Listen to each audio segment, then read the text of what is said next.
Assalamualaikum warahmatullahi wabarakatuh. Bismillahirrahmanirrahim. Alhamdulillahirrahmanirrahim. Wabihi nasta'in ala umuri dunya waddin. Wassalatu wassalamu ala asyrafil mursalin wa ala alihi wa sahbihi ajma'in. Rabbi shrah li sadri wa yassir li amri wahlul 'uqdatam min lisani yafqahu qawli. Subhanaka la ilma lana illa ma 'allamtana innaka antal alimul hakim. ربنا انفعنا بما علمتنا رب علمنا الذي ينفعنا رب فقنا وفقه لنا واحبابنا وجميع المسلمين والمسلمات برحمتك يا ارحم الراحمين. Alhamdulillahirrahmanirrahim. Kembali kita memperbaharui ucapan alhamdulillah di pagi yang syarat dengan barakah ini, pagi Jumat. Setelah kita menunaikan sholat fardu subuh berjamaah di Masjid An-Nur, lingkungan Lapan Dalang Lidang, Penyambungan. Semoga Allah selalu mendekatkan hati kita ke rumahnya. Kedekatan hati ke rumah Allah itu karena pilihan Allah. Penjelasannya ada dalam ayat 13 surah Sajadah. Mau orang itu datang ke masjid, itu karena dipilih oleh Allah. Alasannya nanti ayat 13 surah Sajadah. Salawat beriring salam ke atas Rasulullah sallallahu alaihi wasallam. Allahumma shalli ala sayyidina Muhammad wa ala sayyidina Muhammad kama shallaita ala sayyidina Ibrahim wa ala sayyidina Ibrahim fil alamin innaka Hamidum Majid. Seperti yang dikatakan tadi, pangkal sorotan subuh, tazkirah subuh ayat 13 surah Sajadah yang kita dengar setiap pagi di masjid kita ini dan di masjid-masjid lain juga.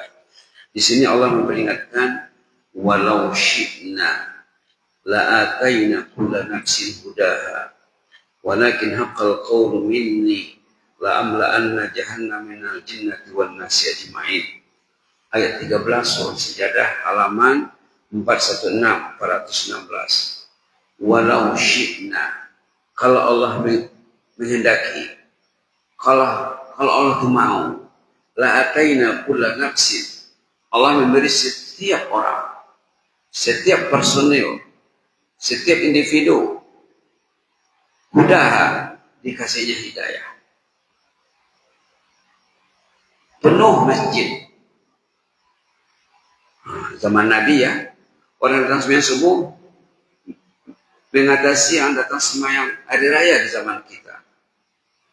Karena yang dikasih hidayah itu mayoritas besar, mungkin 99,sekian%. Nah, ini ayatnya ya. Walau syi'na la'atayna kulla nafsin hudaha. Kalau Allah menghendaki, dikasihnya hidayah, petunjuk, dikasihnya ilmu, dikasihnya keimanan, keyakinan yang maksimal sama orang itu. Tapi bukan begitu. Walakin katanya. Namun akan tetapi haqqal qawlu minni, sudah pasti, sudah mu'tamad, sudah jelas ketetapan Allah, la amla'anna jahannam. Neraka jahanam itu akan dipenuhi oleh jin dan manusia, mayoritas besar. Ajma'in, mayoritas besar manusia akan menjadi penghuni neraka jahanam. Allah makina azab jahannam.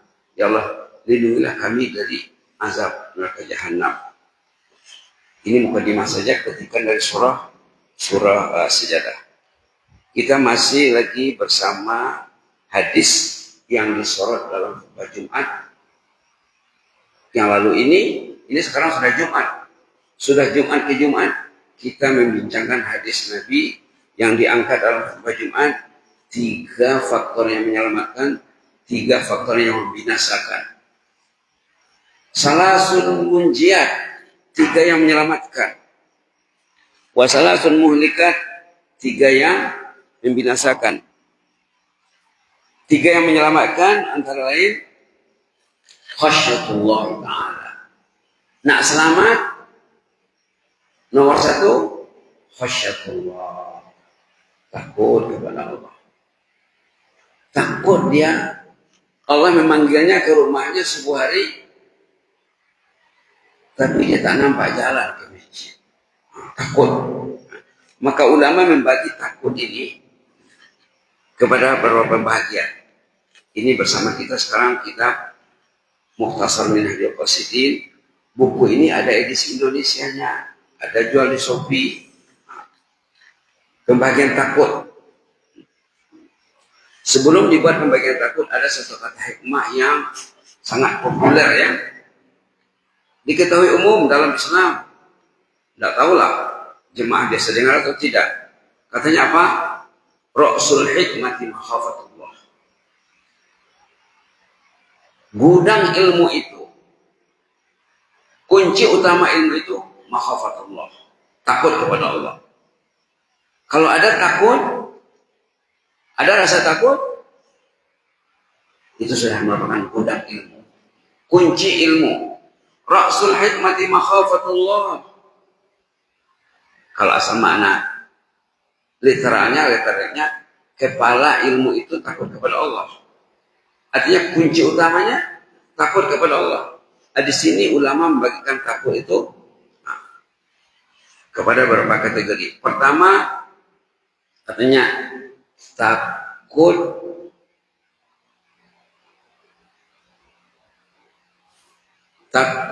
istidraj. Istidraj pun perlu kita tahu ya, memang ada dalam Quran, ada ayat tentang istidraj.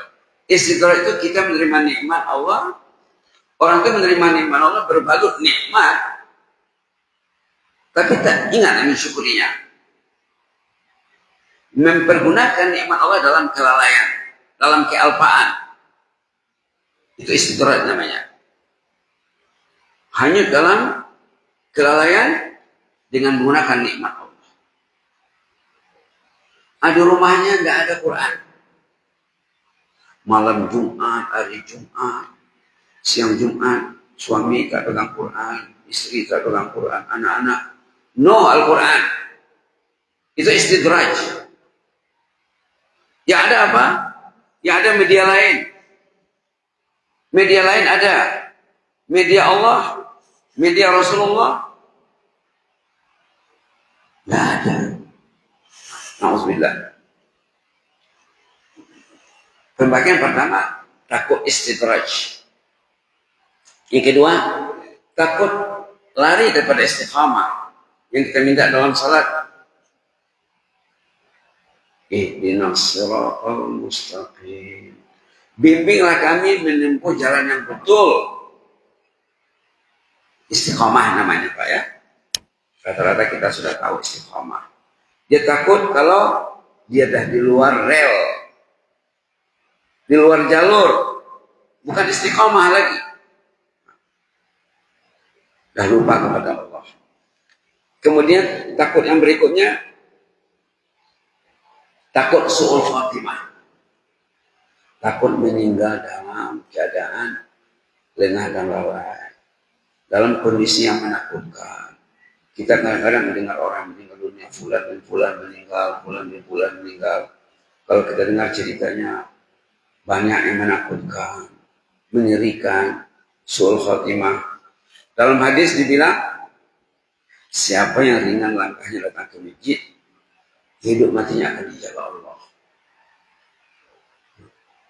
Siapa yang ringan langkahnya datang ke masjid, memenuhi panggilan Allah, menjawab azan, hidup matinya akan dijaga Allah. Jadi takut yang terakhir ini, su'ul khatimah itu solusinya kita mendekati rumah Allah. Subhanallah. Itu 3 garis besarnya yang dikatakan oleh ulama pembagian takut sih. Takut istidraj. Takut kita menggunakan nikmat dalam kemaksiatan. Allah mengasih media. Setiap orang hampir ada rata-rata ada media. Kita takut media ini disalahgunakan. Dalam hadis tentang takut ini, kemarin sudah dibicarakan, hadis riwayat Imam Ad-Darimi katanya ada sahabat Nabi terlihat oleh Rasulullah. Nabi sudah diperlihatkan fenomena hari kiamat, peristiwa demi peristiwa. Nabi sudah diperlihatkan ada di antara peristiwa yang dilihat Nabi, ada sahabat Nabi yang rajin tahajud, banyak khatam Qur'annya, rajin berjihad, rajin bersedekah. Tiba-tiba ibadahnya hancur, ambruk, ibarat gunung, habis semuanya datar. Kalau orang Brunei, langis katanya, licin. Di mana silapnya? Sahabat Nabi yang mendengar hadis ini dibacakan Rasulullah bertanya kepada Nabi, apa silapnya? Kata Rasulullah, orang ini silapnya saat ada kesempatan melihat yang haram, melakukan yang haram, masih dibuatnya, menyebabkan ibadat itu habis. Dia memegang media, tahu dia di media itu ada yang haram, masih dilihat lagi, dilihat lagi, habis semua ibadahnya. Na'udzubillah. Itu maka faktor penyelamat nomor satu itu takut kepada Allah. Doanya kan ada, sudah disebut, Allahumma aqsim lana min khasyatika ma tahulu bihi bainana wa baina ma'siyatik. Ya Allah, berikanlah kepada kami, karuniailah kami rasa takut kepadamu yang dapat membendung kami daripada kemaksiatan. Na'udzubillah. Semua na'udzubillah. Jadi, tiga saja pembagian takut pagi ini ya. Takut istidraj, takut menggunakan nikmat dalam kemaksiatan, kemudian takut lari daripada jalur istiqomah. Kalau dia bukan istiqomah apa lagi? Menyimpang. Kalau dia jalan lurus, kalau bukan jalan lurus, jalannya kan berbelok-belok. Kata orang Malaysia, bengkang-bengkok, tidak lagi lurus, ke sana, ke sini, ke sana, ke sini, ke sana, ke sini. Itu takut yang kedua. Takut yang ketiga, takut su'ul khotimah. Takut su'ul khotimah. Ada satu cerita sebagai penutup ya. Seorang ibu yang dikasih husnul khotimah. Usianya di atas 80, tapi dia sejak dia sehat, rajin ke masjid. Ini muslimat ya. Rajin ke masjid, terutama maghrib isya. Maghrib isya ini kalau ke masjid dia tidak pulang sesudah maghrib, dia tunggu sampai isya. Kalau ada pengajian dia mengikuti pengajian. Kalau tidak dia mungkin baca Quran sendiri. Kalau ada temannya mau tadarus, dia tadarus dengan temannya. Sampai fisiknya sudah lemah. Berjalan ke masjid 10 langkah stop. 10 langkah stop. Karena di sana jalan ke masjid itu mau pergi menurun, mau balik mendaki. Terkenal di sana janjang 100 anak tangga mau dilalui. Begitu namanya dulu. Tapi sekarang sudah diaspal. Ini di Sumatera Barat Pak ya. Berjalan 10 langkah stop. 10 langkah stop. Karena tidak mampu lagi jalan terus. Di hari dia mau diambil rohnya. Rohnya dicabut di masjid sesudah sholat maghrib. Waktu berdiri sesudah sholat. Mereka di sana sudah maghrib bertahlil ya. La ilaha illallah. La ilaha illallah. Di situ diambil rohnya. Subhanallah. Menggemparkan seketika dulu ya. Semua orang sudah, oh, kalau saya dapat itu kan enak. Karena dalam hadis dikatakan, mangkana akhiru kalami la ilaha illallah dakhala jannah. Siapa yang akhir kalamnya la ilaha, dia akan masuk jannah. Dijamin oleh Rasulullah. Itu contoh dari Batu Sangkar Sumatera Barat. Ibunya artinya terpaut di masjid dari dia sehat, dari dia muda boleh dikatakan, sampai di penghujung usianya. Di sana saya pernah menyampaikan tazkirah di sana. Mungkin kaum ibu itu mau 2 baris, 3 baris. Kaum bapak mungkin 2 baris, 3 baris. Di sana ya, di Batu Sangkar. Kisah kedua, kisah teman baik saya. sama-sama kuliah di Arab, sama-sama mengajar di negara Brunei Darussalam. Dia duluan pulang ke Thailand, dia dari Fatani Thailand, tapi yang bagian Melayunya, bagian Melayu, berbahasa Melayu di sana, tapi bahasa resminya bahasa Thailand.